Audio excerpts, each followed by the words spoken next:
দুপুর ২টো থেকে ৪টে পর্যন্ত বাড়ির বাইরে গয়না পরে বেরোবেন না। হঠাৎ এ কথা কেন বললেন শুভেন্দু? গরু ছেড়ে রাখবেন না।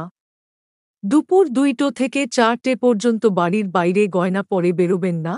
নাম না করে শাসক নেতৃত্বকে কটাক্ষ করেন রাজ্য বিধানসভার বিরোধী দলনেতা শুভেন্দু অধিকারী। তমলুক লোকসভা কেন্দ্রের বিজেপি প্রার্থী তথা প্রাক্তন বিচারপতি অভিজিৎ গঙ্গোপাধ্যায়ের সমর্থনে ময়নার পরমানন্দপুর থেকে বলাইপন্ডা বাজার পর্যন্ত পদযাত্রায় অংশগ্রহণ করে শুভেন্দু। পদযাত্রা শেষে বক্তব্যের মাধ্যমে এমনই কথা বলেন শুভেন্দু।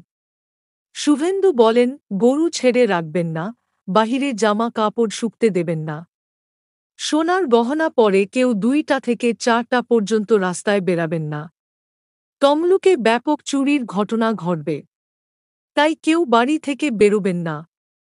এদিন তমলুক লোকসভা কেন্দ্রের বিজেপি প্রার্থী তথা প্রাক্তন বিচারপতি অভিজিৎ গঙ্গোপাধ্যায় সমর্থনে ময়নার পরমানন্দপুর থেকে বলাইপন্ডা বাজার পর্যন্ত পদযাত্রায় অংশগ্রহণ করে শুভেন্দু।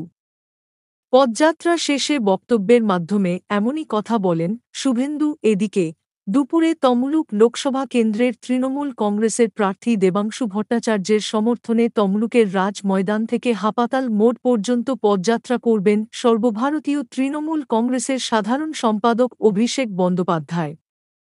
প্রসঙ্গত, শুক্রবার জোড়া প্রচার কর্মসূচি তৃণমূলের সর্বভারতীয় সাধারণ সম্পাদক অভিষেক বন্দ্যোপাধ্যায়ের।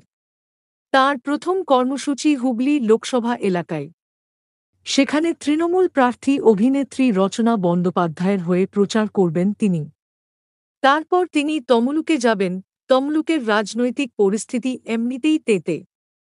মুখ্যমন্ত্রী মমতা বন্দ্যোপাধ্যায়কে নিয়ে অভিজিৎ গঙ্গোপাধ্যায়ের মন্তব্যে রাজনৈতিক উত্তাপ বেড়েছে।